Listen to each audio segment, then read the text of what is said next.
Good morning and good afternoon, everyone. I'm Alina Polyakova. I'm President and CEO of the Center for European Policy Analysis in Washington, D.C. Thank you for joining us for this conversation about Russia's COVID moment to discuss what has been happening on the ground in Russia. How is the Kremlin responding to this global crisis? What do Russians think about what's going on in Russia today? And of course, how is the Russian government messaging abroad and sending disinformation campaigns abroad as well to try to undermine others' efforts to respond. I'm so pleased to have a great group of discussants with me here today. Two of our friends joining us directly from Moscow. I have Joshua Yaffa, who is the correspondent for the New Yorker based in Moscow. Welcome, Josh, and also author of the recent book, Between Two Fires, Truth, Ambition, and Compromise in Putin's Russia. So a very timely book, needless to say. I also have joining from Russia, Nataliya Vasilyeva, who is the Russia correspondent for the Telegraph. Welcome, Nataliya, who's been covering what's been happening on the ground in Russia around the COVID crisis in quite a bit of detail. So please look for her reporting on the Telegraph. And joining from Washington with me is Patrick Tucker, who's the technology editor of Defense One, and who's been writing quite a bit about Russia's efforts abroad. So welcome, Patrick. Without further ado, I just want to get right into it. So Nataliya, let me just start with you. Initially, it seemed that the Kremlin was responding relatively well to the growing pandemic. And Russia's numbers remained low, and we didn't see the kinds of lockdown restrictions that we saw in a lot of Western countries that took place right away. But the situation seems to have evolved over the last few weeks. So give us the rundown. Where are we now? What has the situation been the last few months and weeks? And what's the message really coming from the government today to the Russian people? Yeah, I think we're not really talking about the fact that the government was keeping the situation under control and now it doesn't. What happened was during the outbreak in China, Russia was one of the first European countries to shut its borders, to suspend a number of flights and then completely shut the border for Chinese nationals. That happened at the end of January. At that time, it seemed like a very drastic measure, but this is where Russia did react pretty fast. But then when the pandemic was spreading across Europe, we can see that I wouldn't say that Russia was not reacting as aggressively as it should have, but the reaction was initially at a very low level. There was a special commission set up by government ministers, which is still chaired by Moscow Mayor Sobyanin, as Moscow, for understandable reasons, has been the epicenter of the pandemic. But if you look at the timeline, you can see that coronavirus did not really come up as an issue for Putin, for his daily agendas, for any of his meetings, until pretty much mid-March, where it was mentioned in passing at some of his security and defense meetings. So around the time when the Moscow mayor and Moscow authorities really started to raise the alarm about the crisis, around the time when face masks disappeared from drugstores, and around the time when Moscow announced a partial lockdown for people over 65. The Kremlin and Putin were pretty much in denial. We did not hear anything from them that would suggest that the situation was taken seriously. Putin kept insisting, full quote, that the situation was generally under control.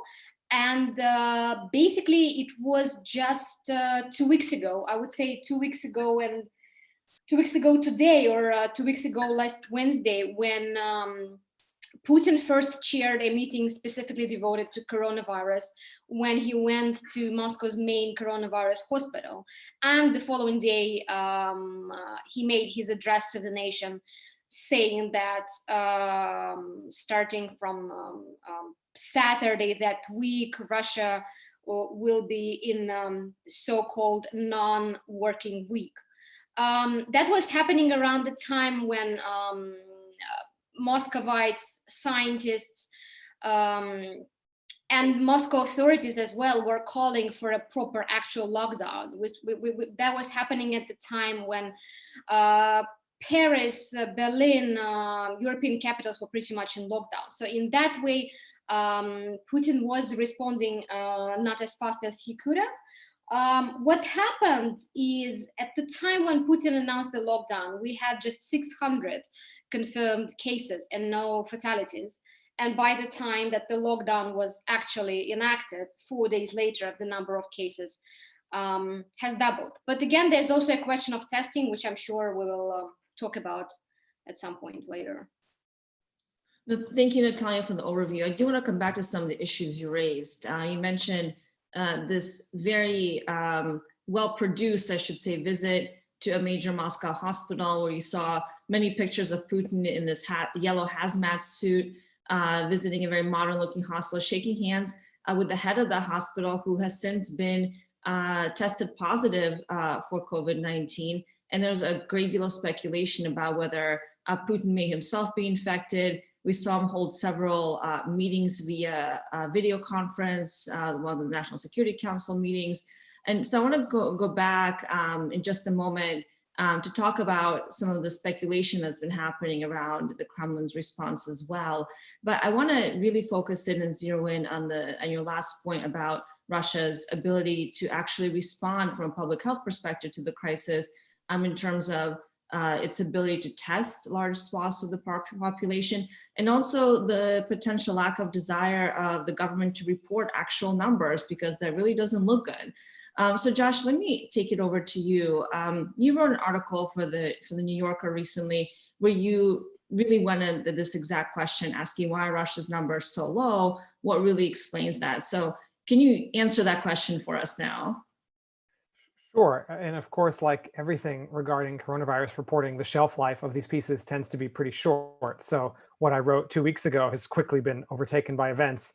In fact, was overtaken by events the very day I wrote it. I wrote it before Putin announced this working holiday and shutdown that Nataliya mentioned. And the piece came out within hours. Putin had pretty drastically changed the country's policy. So it's hard for these kinds of pieces to stay current. But I think if you look sort of historically or contextually at what I wrote and why the numbers were lower in the beginning and slower to build in Russia, something that Nataliya just spoke about herself, there are some reasons why indeed the epidemic was slower to reach Russia and has hit Russia so far with smaller numbers. That doesn't just have to be a function of Russia not testing out of lack of tests, inefficiency, or purposeful undercounting. There are real reasons why the numbers here may be lower. They have to do with, as Nataliya mentioned, closing of the border with China relatively early. There seemed to have been not an entirely ineffective job of contact tracing people coming back from Italy, especially other points in Europe, arriving at Sheremetyevo Airport, who were fever screened and tested and sent home on 14-day quarantine. Of course, not with 100% accuracy, not 100% of cases, but I think that was more extensive than you saw in other countries, including the United States, for people returning back from European hotspots at that point in February and March. And there also are just features of Russian society, Russian economy, about the way people travel abroad in perhaps less numbers, the way the economy is less intermixed with the Chinese economy. Big natural gas trade is not as human intensive, say, as the factories and production spots in northern Italy that depend much more on human labor, right, which Russia doesn't have in its otherwise quite large gas trade. And also, you know, as Nataliya mentioned, in terms of when Putin did go for this working holiday, it is noteworthy that Putin so far has very much played the good cop and left the role of the bad cop to others. We can talk about that a bit later. So far, all of Putin's measures have been given this kind of friendly, avuncular tinge, right? He's not the bearer of bad news. He tells you have the next week off of work, and then it's the Moscow mayor who tells you, oh, and by the way, you can't leave your house during that week off of work. But nonetheless, those measures were actually introduced at earlier points in the epidemic than in lots of other countries. As Nataliya mentioned, it was about 600 cases, no fatalities when Putin announced the working week. By the time the working holiday, by the time Sobyanin had turned that into a Moscow quarantine, the numbers were above 1,000 and a handful of deaths. That's much less than you saw in places like New York or London, which moved toward full lockdowns at much later stages in the epidemic at a much higher point of counted or cases and deaths. So there is some reason to think that perhaps Russia, while acting later than it could have, perhaps acted earlier than some other comparative countries, which we'll see in the coming weeks if that actually yields a result and keeps the overall number of cases and deaths in Russia lesser than they might be in some other hotspots. I think it's too early to tell because by all indications, Russia, like much of Eastern Europe and former Soviet Union, seems to be about 2 to 3 weeks behind Europe in the terms of the chronology of the epidemic. So that's another reason why case numbers may be low. Russia just may simply be on a bit of a lag or delay. And of course, the last reason, which I talk about in the piece, is that there very well may be undercounting of cases. First and foremost, that seems to be simply because of lack of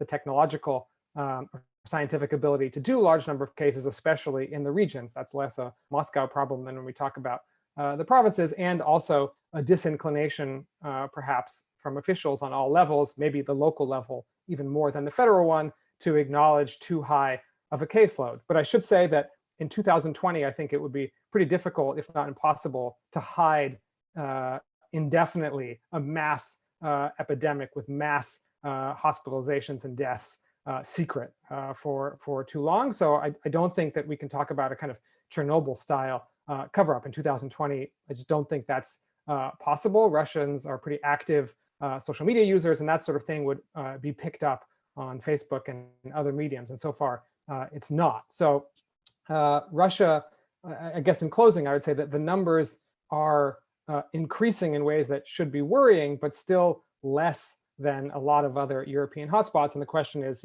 what will the trajectory and what will the curve look like in the weeks going forward? Thanks, Josh. This is also an opportunity for me to remind those of us who are tuning in to pose questions for our panelists in the Q&A function on Zoom, which is at the bottom of everyone's screens. If you are just following the live stream on Twitter or on YouTube, feel free to tweet your questions at us and we'll be sure to try to pick those up as well. And Josh, you actually answered a question that we had coming in from Boris Zilberman in Washington, where he was asking if we should really believe the numbers that Russia has reported, given that the Kremlin has a long track record of falsifying information during times of crisis. And one of the things that you did note in your article, and others noted as well, is that we saw a almost 40% increase in pneumonia deaths or pneumonia cases, at least in January. And there was a lot of speculation whether that was actually coronavirus related deaths that were being reported as pneumonia related deaths, either as a way to muddle the figures, or because there wasn't just enough testing, and often the coronavirus does lead to pneumonia in severe cases. Any updates on that speculation about how those numbers may be getting muddled through this kinds of reporting tactics? Sure. I'd say the answer has two parts. One is Russia specific, and one is just universal. I'll start with the second. That's universal to all countries, which is the notion of lots of cases being missed by under-testing is not at all unique to Russia, right? That's happening in the US, it's happening all over the world. There are very few countries that seem to be actually rising to the occasion in doing wide testing and wide testing of people who maybe aren't so sick as to go to hospitals, or maybe asymptomatic entirely. So in that sense, there's part of the answer to that question is that Russia is missing lots of cases, just like everybody is missing lots of cases. That's the part that's not specific to Russia. The part that is specific to Russia is there is indeed a history of the manipulation of medical statistics. And in my article, I reference a moment in 2015 when Putin called for a decrease in cardiovascular deaths and called on the country's doctors to lower that number. In the next 3 years, the number of people dying from cardiovascular disease did indeed drop, but you saw a similar spike in people dying of other diseases in so-called rare or hard to classify diseases. So it seemed like the numbers were just shifted from one category to another. But like I said in my opening remarks, to do that indefinitely on a mass scale at a time when the whole world, including so many Russians, are paying attention to this epidemic just strikes me as unrealistic. At a certain point, I think the absence of evidence is the evidence of absence. In other words, I don't think that there are, hundreds, thousands of people across Russia dying of undiagnosed coronavirus, filling up hospital wards, ventilators running out, beds running out, that sort of thing, I think really would be picked up on social media. It's hard to prove a negative, but that's just my intuition. The last thing I'd say, actually, interestingly, in recent days, you've seen numbers that the average age of those diagnosed with coronavirus in Russia is pretty young. I think it's about 40, 45, or rather half the people diagnosed, I think, are under the age of 40 or 45. Maybe Nataliya has the exact statistics, but it's something, it's a relatively low age range for diagnosed patients. And as far as I understand, others who know the science better may correct me, that suggests a testing regime that's actually working pretty well, because in places like Italy, where a lot of the testing was only done once people got sick and got to the hospital, that's where you saw a higher average age of people diagnosed with coronavirus, because people were getting tested were the really sick ones. So if you have a lower average age, like you do in Germany, which is known for one of the things that statistics, that makes the statistics so unique, is how young the average diagnosed person is there. That's because of a pretty extensive testing program that's catching a lot of people before they get to the hospital. So to me, without being an expert, perhaps something similar is going on in Russia too. Thanks, Josh. We have tons of questions coming in from the audience about what is the local situation in Russia, and I want to come back to those, but I want to segue to Patrick, because you mentioned a couple of things, Josh, about how this is not the similar situation as we were in 1986 during Chernobyl, where of course there was a mass government cover-up of the accident and the public health effects. And now it's a quite different situation. I think we have Patrick back online now. So I want to take it over to you, Patrick. Josh and Nataliya mentioned that we would not be able to do a similar cover-up. Russia would not be able to do a similar kind of cover-up today because of the digital environment, because there's still relative openness, unlike perhaps in China or North Korea, when it comes to the use of social media, that the truth would eventually come out. And so that's kind of one check on any government impulses, perhaps, to try to cover up the reality of the situation. But the other element of this, of course, goes beyond domestic Russia, and to how the Russian government has been messaging externally and abroad. The European Union's External Action Service, basically the European Union's foreign ministry, has been releasing these reports for the last few weeks, detailing what they call a massive Russian disinformation campaign that is taking place through known Russian outlets like RT, Sputnik, and others, and also through digital entities on social media, similar to what we've been seeing since 2016. So you've been writing a bit about this for Defense One, but what kind of messaging are we seeing on the disinformation front these days? And how is Russia really using this combination of, you could say, overt state-run operators like RT and others, and more of the, you could say, covert proxy actors in its external messaging campaign? Thanks. Well, really, we're seeing sort of three different flavors of outward messaging from Russia. There is, as you mentioned, the flights, the cargo shipments of medical supplies to Italy, the shipment of medical supplies to the United States, which has obvious and very large propaganda value.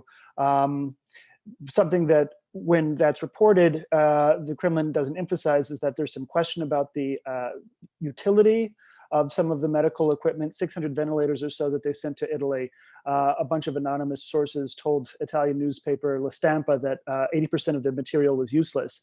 The material, medical material that was sent to the United States, to New York, something that's left out of the Kremlin messaging is that it was actually purchased. It was something that the United States purchased from Russia. So whether or not that has a long-term propaganda value, It sort of depends, but it probably did have some short-term effect on increasing popularity or increasing positive feelings abroad for the Russian government. How it plays internally to Russia is going to depend, I think, on a lot of things. Perhaps the availability of medical equipment going forward, depending on how much the crisis worsens.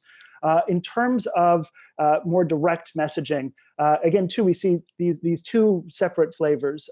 There is the RT, Sputnik, and these large state-connected media apparatuses doing what they normally do, which is find sort of fringe voices in any particular place and elevating that fringe voice to a level where it affects international dialogue, where it affects international conversation. And we saw that very dramatically with this, an RT article that put forward the idea based on actually a news, quote unquote, news segment done by Alex Jones, that COVID-19 was a US created bioweapon.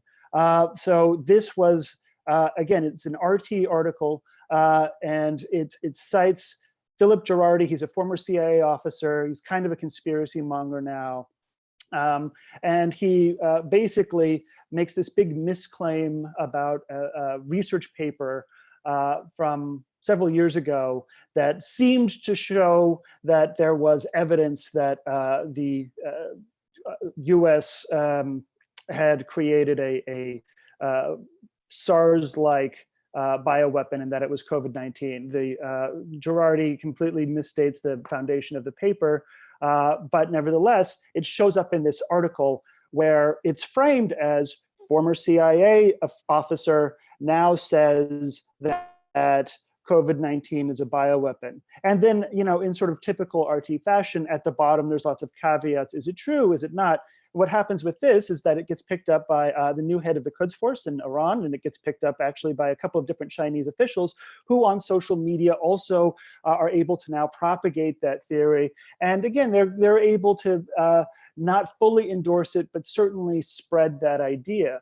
Now, importantly, even though RT is a state-run media outlet, I mean, it's hardly describable as independent, that sort of activity is organic to what it does naturally. It's different from something like a hard information operation, something that would be you know, governed by or run by the GRU or some like aspect of the Russian military or from like came out of Peskov's office. This is something that sort of caught fire, and it was probably an article that whoever wrote it at RT didn't spend a lot of time thinking about. It's just like a great piece of kind of weird fringe information that can be put out into the larger sphere, and it then went on to affect a lot of the dialogue that's happening in fringe spaces of the internet about COVID-19. Now you have to contrast that with the third type of information operations that we're seeing, which actually is from probably the Russian government and the Russian military. And that is a lot more targeted. In some Eastern European countries, we are seeing, particularly in Latvia, we're seeing very precise targeted messaging to suggest that things like, for instance, US soldiers as part of NATO contingents are bringing COVID-19 into small communities. And we can say with some degree of confidence that that's probably something that is being directed by the actual Russian government, because the methodology of spreading that is very much in line with what we see from active measures campaigns. That particular rumor, it showed up on a Latvian news site after that news site was hacked.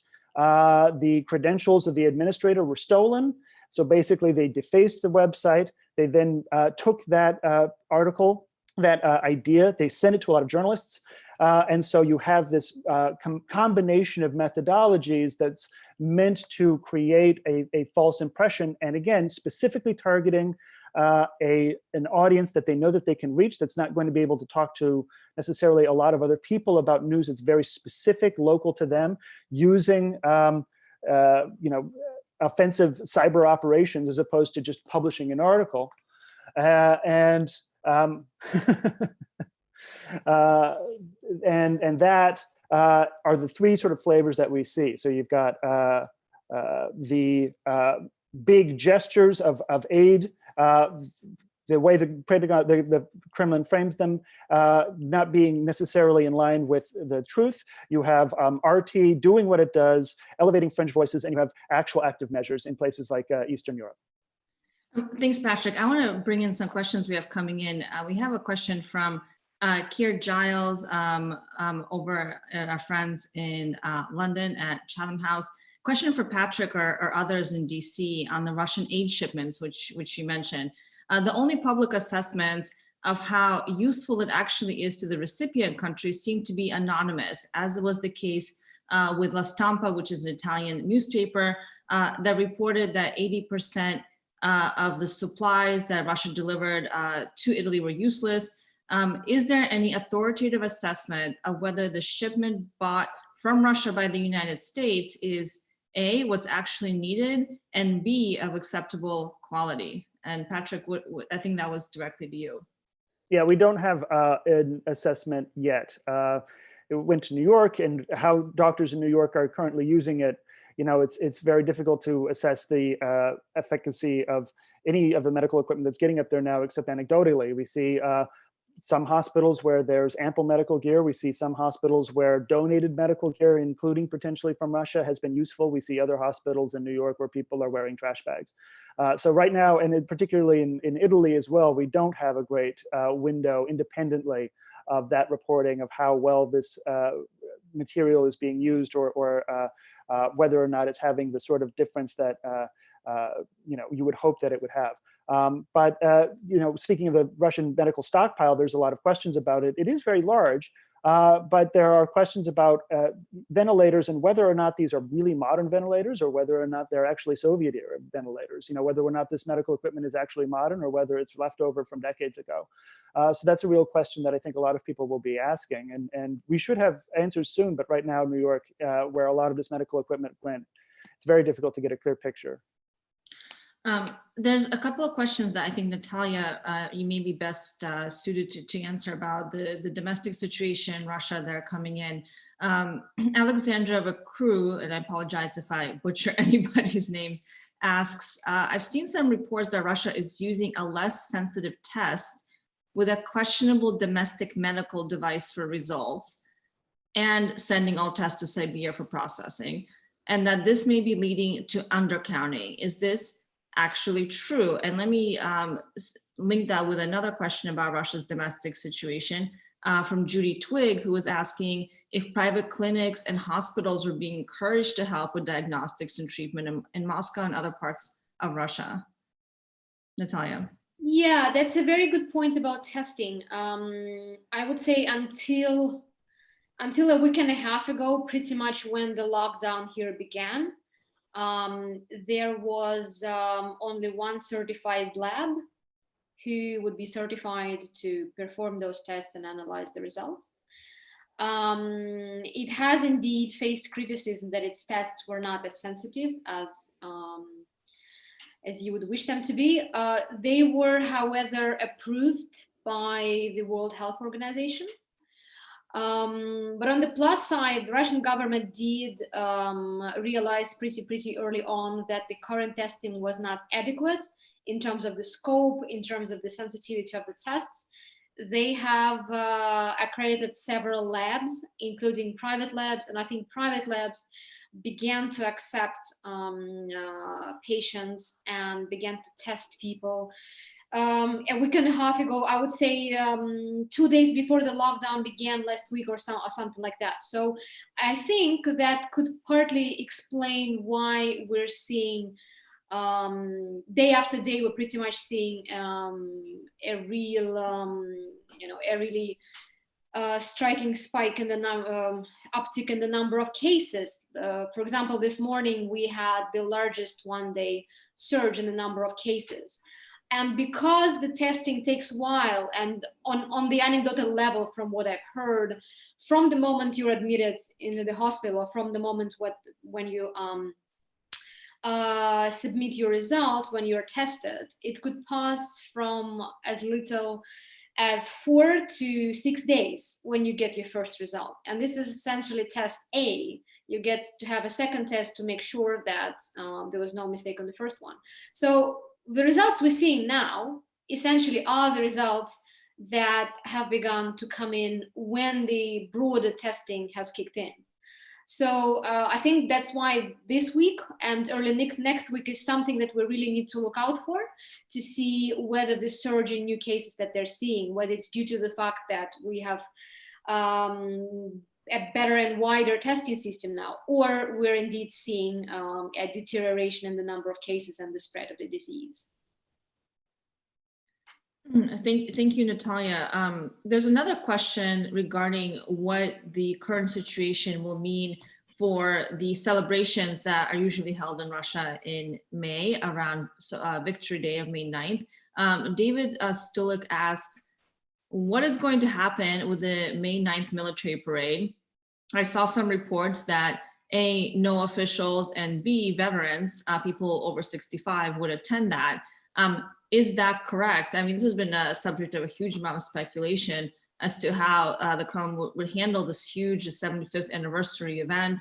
Was supposed to be a sort of, some called it a coronation of Putin, and to cement his basically lifelong term in office. And I want to go back to these constitutional amendments, which you haven't mentioned, that seem to be moving forward as the crisis unfolds. So any more information about what is going to happen with these long planned celebrations? And Nataliya, let me stay with you for that. Sure. Well, the latest word from what we've heard just this morning was a statement from the Kremlin spokesman saying that no, we're not going to invite actual veterans to the parade. He says that everything is going according to the plan, nothing has been canceled. That said, it doesn't mean that the parade is not going to be canceled or postponed. There's been a lot of speculation about that, about the fact that, yes, as you've said, that's a major event for Putin. I would say it's a major foreign event as well. It's always been really important for him to have world leaders sitting next to him at the stands on the Red Square. So it's a big question whether it makes sense to have celebrations like that when he's not able to invite anyone, or when none of the world leaders are going to come. And just before the crisis started, we've seen, I think Macron has confirmed that he was going to visit. So that's pretty important for Putin. And I think the thinking right now is whether you want to do parades for the sake of the parade, or whether you want to have it as an important foreign policy event as it is. And finally, in terms of dates, obviously the 9th of May is a very special date for every Russian, and it has a special meaning for everyone in this country. And as a possible sign that the Kremlin might be inclined to postpone it because of what's going on in the world is speculation that we've heard that a possible new date for the parade could be the 24th of June or sometime in August. So the August could be the date, September this year, which would mark pretty much the end of hostilities of the Second World War, not just the Great Patriotic War that we're talking about here. And 24th of June could be a potential date marking the 75th anniversary of the original Victory Parade, which was the parade that the Red Army had on Red Square, actually marking the capitulation of Nazi Germany. Thank you, Nataliya. And Josh, I've just been scanning the questions coming in from the audience, and it seems like your comments sparked quite a few direct questions. So I want to integrate some of those, but there's a general, I think, continued sense of questions about the speculation that there's a cover-up going on by the Kremlin of the actual numbers.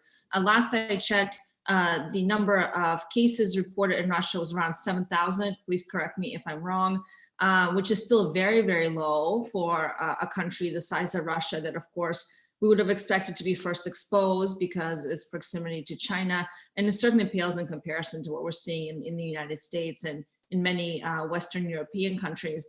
So James Nixie, a colleague from Chatham House, asked another similar question as before: doesn't Russia have a proven track record of not reporting deaths in Syria and Ukraine, for example?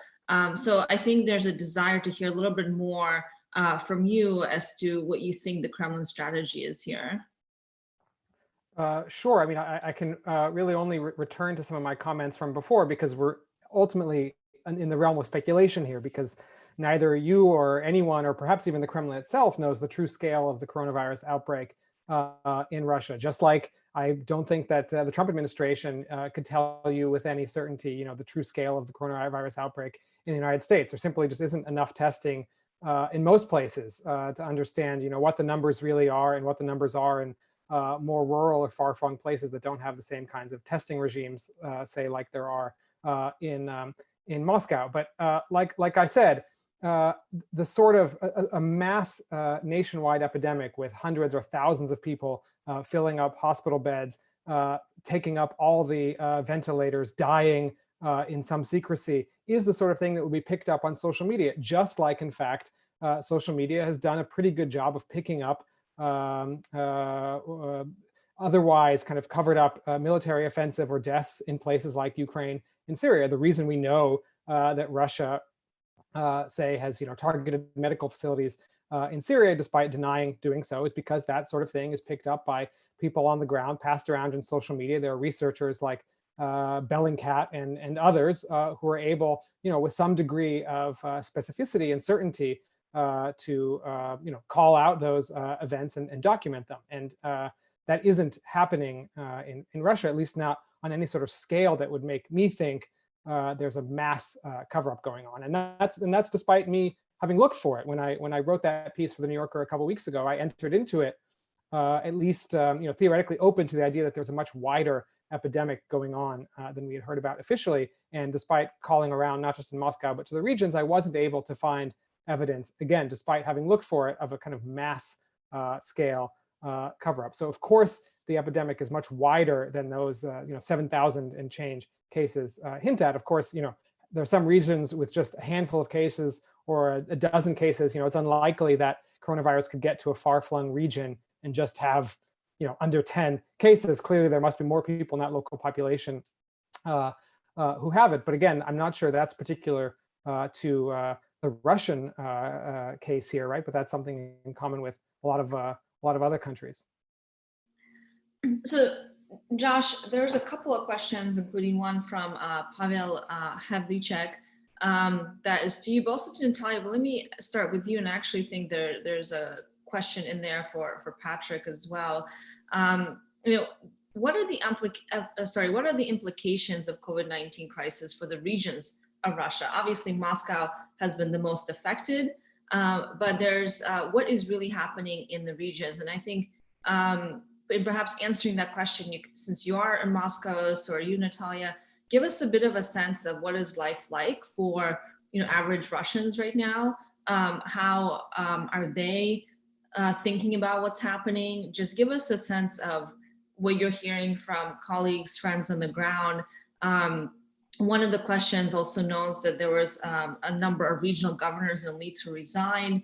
And what does that really imply about the situation outside of Moscow as well? So a twofold question, what is the on the ground feel right now in Moscow? And then what is really happening outside the metropolis?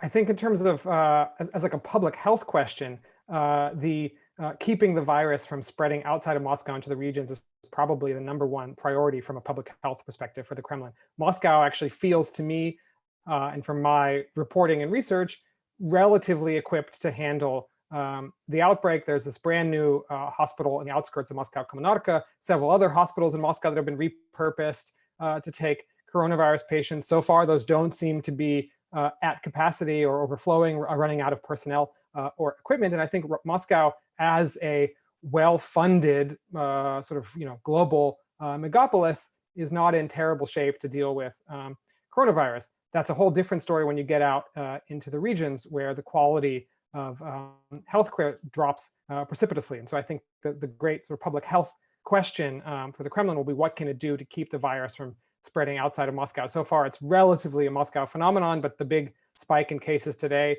60% of the new cases came outside of Moscow. So one of the questions in terms of getting to your second part about daily life will be, will entrance and exit from Moscow be blocked, right? Will Muscovites be barred from leaving the capital, potentially bringing the virus with them to other cities? So far, there's nothing barring domestic travel between cities in Russia.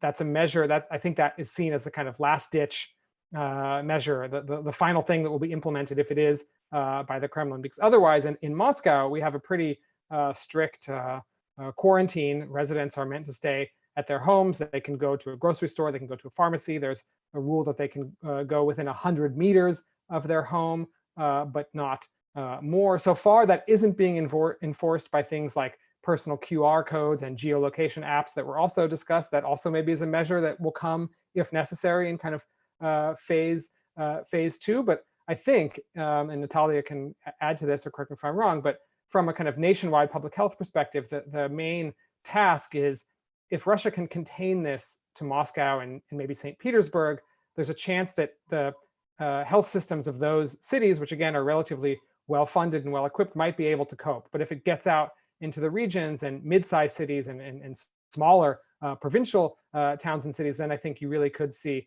a healthcare system collapse that could be quite disastrous. And Nataliya, so similar question to you on the ground in Moscow, what is the sense that, your friends, colleagues, Muscovites, what do they think about what's happening, about the kind of messaging we're seeing from the Kremlin?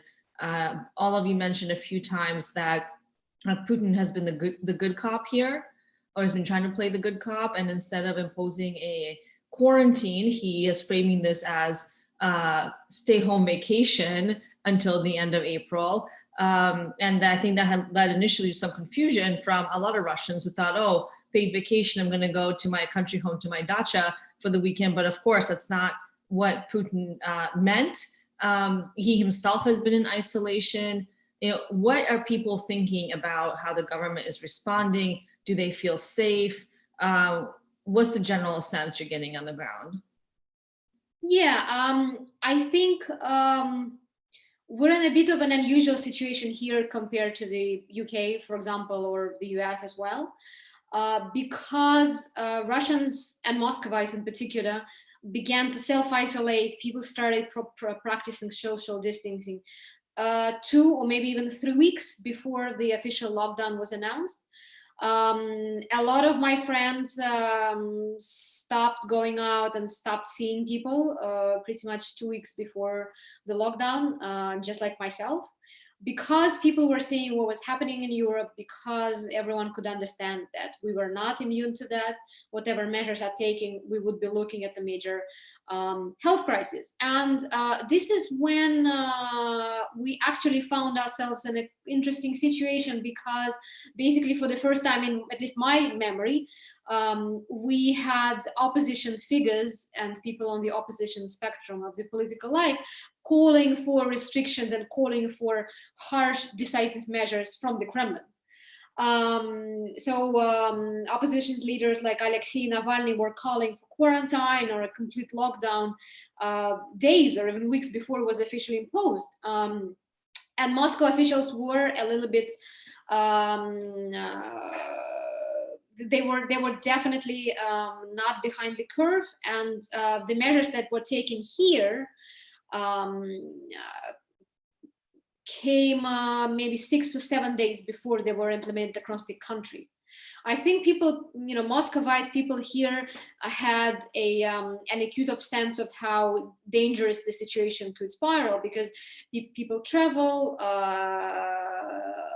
people read news in foreign language, they have friends abroad who could tell them about what life in lockdown actually looks like.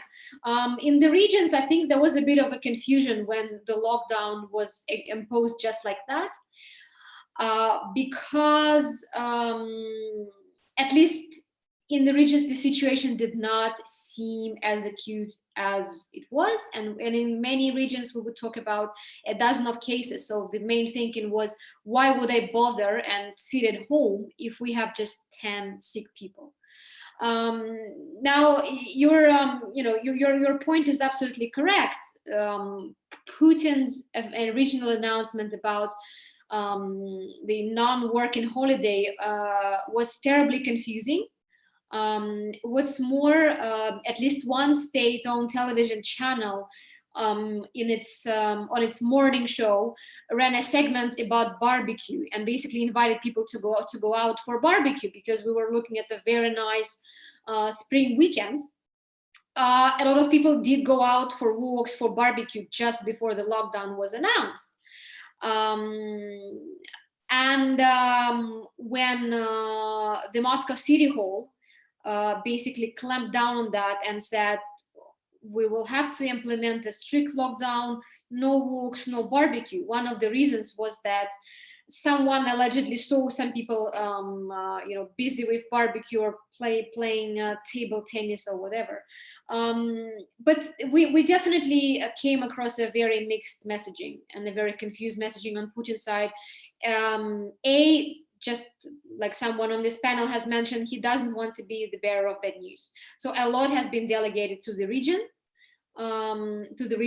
And also coming back to Josh's point about containing the disease to Moscow, we should say that some of the regions did implement unprecedented measures. Places like Chechnya and I think Krasnoyarsk region has temporarily closed borders with the neighboring regions, which was the point when Prime Minister Mishustin came out and said that is too much, that is too difficult a decision for you to take. This is basically above your pay grade to make decisions like that. And then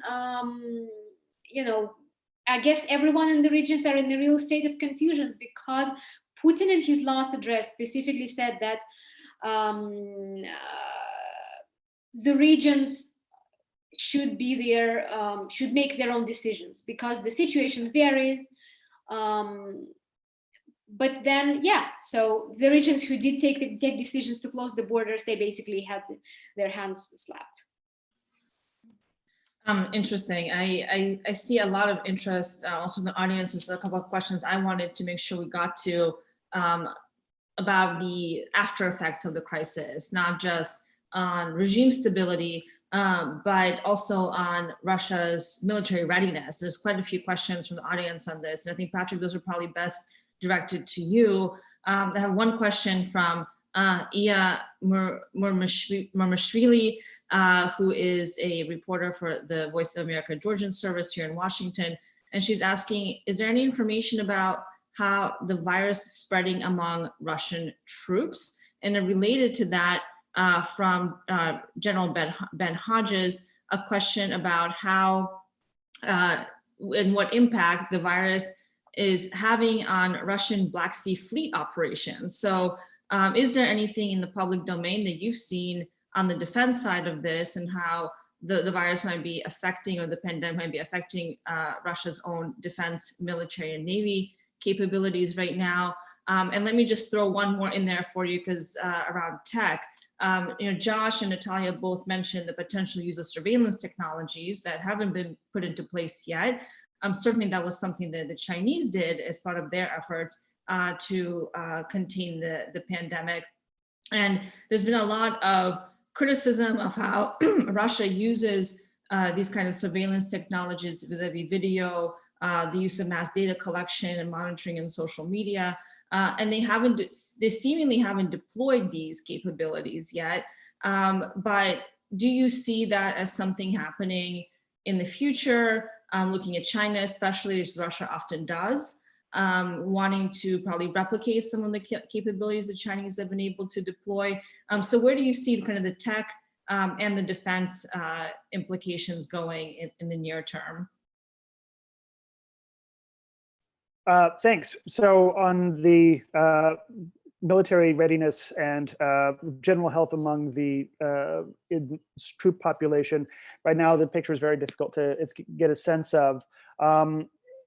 You know, the very origins of, you know, Russian and before then Soviet disinformation were around lying to the outside world about the strength of the Russian military back in the 1920s with the Trust. So it's going to be very difficult, I think, to get a sense of whether or not COVID-19 is spreading through the ranks in a way that decimates readiness.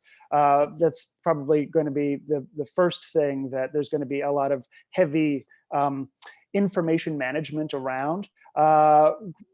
The thing to look for, I think, is whether or not you're seeing exercises changing in schedule and how they talk about whether or not there's going to be a change in exercising, whether or not if you see a change in outward activity, particularly in the Black Sea, then that would suggest perhaps that something is going on. But we know from our own military that, you know, lots of young folks in closed spaces, particularly in naval situations, that has an effect on the spread of this virus. The US military was taking a lot of precautions to try and keep, for instance, the naval personnel healthy. They were doing temperature reads on everybody that were re-embarking on ships after deployment and staying off of coasts for 2 weeks at a time. And you still have this incident where you're having this spread among the Navy much faster than the general military population. So the first thing to watch would, I think, be the naval activity as an indicator of whether or not the Russian government and the Russian military are seeing high amounts of spread among service personnel. In terms of the surveillance apps, yes, the Moscow is looking to potentially unroll the Moscow Department of Information Technologies. It's an app that would track people that have tested positive for COVID-19 to make sure that they're adhering to guidelines and self-isolating for the designated period of time. There's been a big push in Europe for an app like this as well that models what happened in China. And the Chinese app works, just as Josh said, there's a QR code. The QR code is something that you carry around with you, and it can, you know, as you come in contact with other people or as you come in contact with bits of public infrastructure, all of that is uploaded to a central database. There's a right way to do it and a wrong way to do it in terms of privacy or our own privacy values in the West. You know, using perhaps anonymized data versus non-anonymized data. But of course, the Russian government doesn't have or share some of those privacy values. We already have seen the use of facial recognition in Moscow, which and closed circuit television cameras, very high density amount of closed circuit television cameras in Moscow, and some very ambitious programs to employ facial recognition at scale across the Moscow population to track, for instance, folks coming into Russia from China. This is as part of a COVID-19 contract tracing activity. So, you know, to get to the point of what happens after this, yes, this does enable an expanse of the digital surveillance state. And that's important to keep in mind, I think, as we begin to discuss something that I'm very curious about, which is the future of this referendum to create like a sort of permanent Putin state, if that's what it is, and how this affects that. So you do create from this crisis an opportunity to expand the amount of digital tracking that the Russian government can do on its citizens. But right now we're seeing, for instance, out of Moscow, the extension of an app that's in line with what we've seen in other places, including in Europe. So it's something to watch for, but right now it doesn't ring the same alarms as it would otherwise, but there'll probably be more to come. Thank you. And we have a couple of minutes left, so I want to give everybody on the discussion panel an opportunity to put in a couple last words. There's a lot of issues we haven't really touched base in an in-depth way on.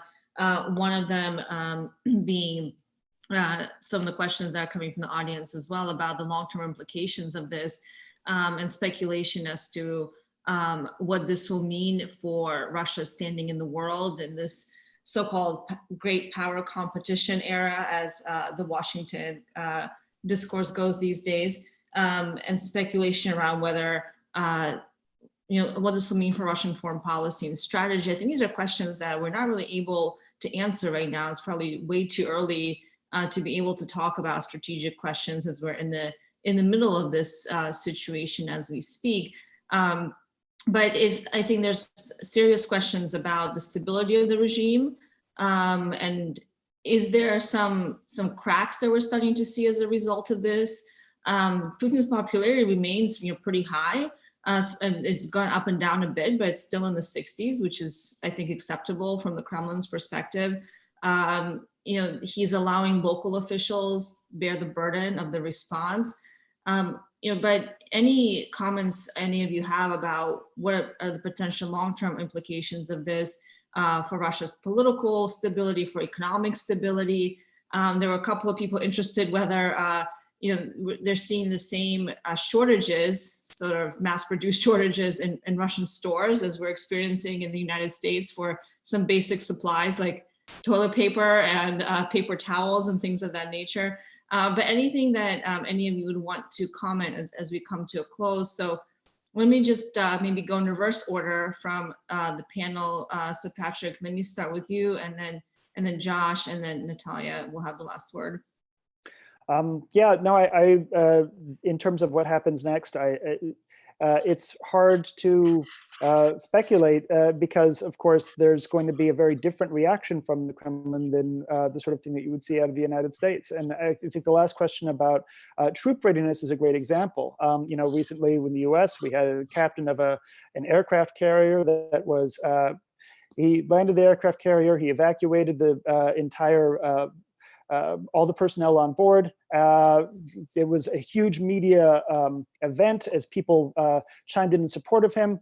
Sort of thing is impossible to imagine, I think, in the Russian military, where you have a commander that seems to flout chain of command and then experience like this big public outcry of support. While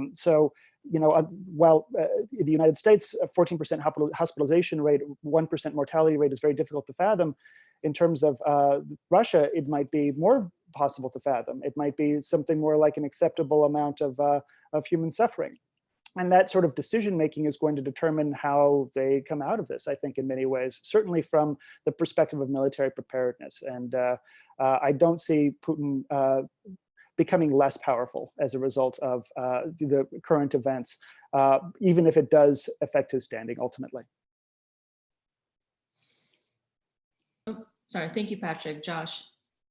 Sure. I think on the domestic front, there could be a recalibration of how power works here domestically if indeed the response to this is left up to technocrats in the government and especially governors out in the regions, and they're seen to handle this crisis at least minimally satisfactorily. That could set in motion a precedent that's hard for the Kremlin to wrangle back that power. And someone like Sobyanin, the mayor of Moscow, there was this projection, internal Moscow government projections that were leaked that said if Moscow goes for the full kind of quarantine lockdown efforts, deaths in the capital could be limited to 200 or 300 people. And if that's the case, then I think Russia and Moscow in particular comes out of this looking not so bad. But again, these are huge open questions that we're only beginning to have the sense of how they might play out. So it's way too early to speculate. On the international front, I think there could be some interesting movement around things like sanctions. To my eye, the most important aspect of the shipment of Russian medical equipment to the US was that the equipment was produced by a subsidiary of Rostec,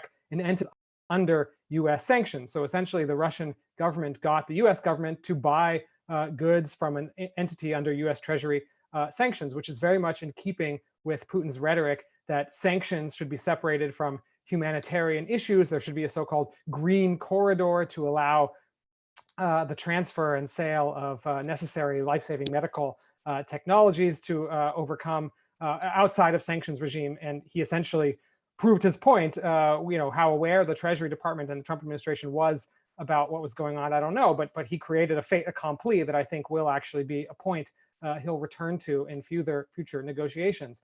And lastly, I think we've talked about this a bit in the beginning. I think that there's going to have to be a very different conversation about disinformation that comes out of this pandemic, because if we separate, say, disinformation efforts from disinformation results, I think the real results are coming out of disinformation efforts that are entirely homegrown. In fact, emanating from the President of the United States, from the media outlet Fox News that is incredibly loyal to him and has incredible and powerful reach among his followers, Who was it who in January was saying that coronavirus was a hoax? Who was it in January all through February saying that it was something cooked up or exaggerated by the Democratic Party as a kind of second impeachment? Who is it who's standing up on the podium and touting a so-called miracle drug that in fact it turns out he has some financial stake in? That's Trump. People drank aquarium cleaner and died as a result of Trump's touting of this so-called miracle cure that turns out to be, well, certainly exaggerated, if not an outright hoax. I'm not sure that someone has yet died of Sputnik or RT misinformation. So if we're talking about actual results of disinformation, I think homegrown disinformation is turning out to be much more dangerous in this moment than Russian disinformation. I think that's a discussion we can have in a follow-up to this as well, but you bring up an interesting point. Nataliya, let me let you have the closing comments here. Sure, I just want to add a quick word on Josh's point about regional leaders and the Kremlin. And Alina, you also made a very good point about the fact that Putin is letting the governors to bear the brunt of unpopular decisions, but with those decisions we might actually get some positive results. And what I'm seeing is that right now Putin is perceived by many, is increasingly perceived by many, someone who has taken a back seat, who doesn't want to offer any solutions, offer any concrete aid to businesses. And in that way, Putin's popularity might actually hurt in a way more than we would have anticipated before the crisis. And yes, finally, I think it's worth saying a few words about Moscow, about how what daily life here is like. We're in week 2 of lockdown, and I'm still surprised that I have not seen a single line outside a grocery store. There was a bit of panic buying here 3 or 4 weeks ago when some shops were short of toilet paper and buckwheat, the famous doomsday Russian staple. But these days, it feels like an eternal Sunday morning. The shops are empty. There's a couple of people on the streets walking their dogs.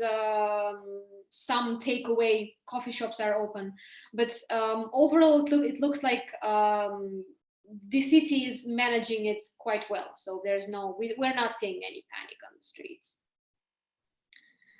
Well, perhaps in this case, this is where Russians and other citizens living in post-Soviet countries may have an advantage, because many of us, older generations, still probably remember some of the shortages in the 1990s. And so people are well equipped, at least mentally, to deal with what we might see in terms of panic buying now. And that's certainly not the case that most Western citizens have had that experience. So maybe that's one upper hand that Russians, Ukrainians, and Belarusians and others might have in this situation.